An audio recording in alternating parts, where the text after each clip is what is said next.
నమస్తే సార్. నమస్కారం అండి. హరిహర వీరమల్లు సినిమాని బ్యాన్ చేస్తామని చెప్పేసి కొంతమంది బీసీ సంఘాల నాయకులు అంటున్నారు. దట్టు ఎందుకంటే పండుగల సాయి అనే ఒక కథని ఇందులో తీసుకొని వక్రీకరించి చెడగొడుతున్నారని చెప్పేసి. మరి ఇందులో ఎంతవరకు నిజం ఉంది అనుకుంటున్నారు? ఏ వంక లేనోడు డొంకట్టుకుని ఏడ్చాడంట.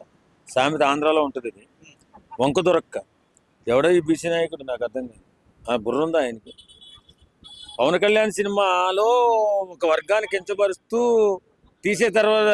తీసేటటువంటి ధైర్యం ఏ దర్శకుడన్నా చేస్తాడా? ఎవరక్కడ పవన్ కళ్యాణ్? పవన్ కళ్యాణ్ లాంటి వ్యక్తి ఒక సినిమా చేస్తున్నప్పుడు అది సమాజానికి ఉపయోగపడేటటువంటి సీన్సే ఉంటాయి. వక్రీకరించి తీసేటటువంటి సీన్స్ ఎలాంటివి ఉండవు. ఇడెవడో బీసీ నాయకుడు ముందుకు వచ్చి మాట్లాడుతున్నాడు. అది పేరు కోసం, నేను ఒక నాయకుడిని చెప్పుకోవడం కోసం తప్ప ఈ సినిమాని ఆపుతాడా? ఇప్పుడు ఈ సినిమాలో స్టార్టింగ్ నుంచి కూడా పోస్టర్లు గానీ, సాంగ్స్ గానీ, ఫస్ట్ లుక్స్ వచ్చాయి.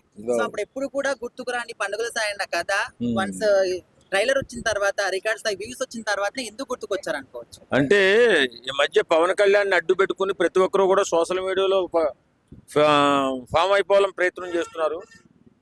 ఈ బీసీ నాయకుడు ఎవడన్నా గుర్తించోడో లేదు ఈ నాయకుడిని. పవన్ కళ్యాణ్ సినిమాని ఆపేస్తారని చెప్పి ముందుకు వస్తాడా? తొక్కి నారు తీసేస్తారు. ఏ నాయకుడైనా బీసీ అవ్వచ్చు, ఎస్సీ అవ్వచ్చు, ఎస్టీ అవ్వచ్చు, లేకపోతే ఓసీ అవ్వచ్చు. ఇలా పిచ్చ ఆలోచన చేయొద్దు. ఎందుకంటే మీకు పేరు కావాలంటే ఏదో రకంగా ఆడండి, కానీ ఇలాంటి పవన్ కళ్యాణ్ సినిమాని ఆపేస్తాం, చేసేస్తాం, చూసేస్తాం అంటే మళ్ళీ ఆ పవన్ కళ్యాణ్ అబ్బాయిని కోపం వచ్చి ఏదైనా ఒక మాట అంటే మరి మీ బాధపడి మళ్ళీ బీసీలని ఈ మాట అన్నారు, ఆ మాట అన్నారు అని చెప్పి ఇలా ఆడడానికి తప్ప ఇంక వేరే ఉపయోగం ఏమి ఉండదు. ఖచ్చితంగా పవన్ కళ్యాణ్ గారు ఒక వర్గాన్ని కించపరిచేటటువంటి మాటలే మాట్లాడు. అలాంటి సినిమా ఎలా చేస్తారా? తెలివి తక్కువ మాటలు కాదు. ఇప్పుడు ఈ సినిమా స్టార్టింగ్ నుంచి కూడా ఏదో ఒక రకంగా సినిమాని ఆపేద్దాం అని చెప్పేసి చాలా మంది చాలా రకాలుగా ట్రై చేస్తున్నారు. సో ఎంతమంది అడ్డొచ్చినా కూడా అసలు సినిమా ఆగుతుంది అనుకుంటున్నారా? అది జరిగే పని కాదండి. పవన్ కళ్యాణ్ సినిమా ఆపాలంటే వాడు మరి ఇక్కడ పుట్టాల్సిన అవసరం లేదు. వాడు వేరే దేశంలో పుట్టి ఏదైనా ఆపాలంటే ఒక మంత్రగాడ అయి ఉండాలి, కానీ ఇక్కడ పవన్ కళ్యాణ్ సినిమాని ఆపాలంటే వాడు చావు వాడు కోరుకున్నట్టే. నిజంగా ఏ కులాన్ని మతాన్ని విమర్శించే వ్యక్తిత్వం ఉన్న మనిషి కాదు ఆయన పవన్ కళ్యాణ్ గారు. ఆ పవన్ కళ్యాణ్ 10 మందికి బాట చూపుతాడు తప్ప 10 మందిని కించపరిచి బతికేటటువంటి అవసరం లేదు.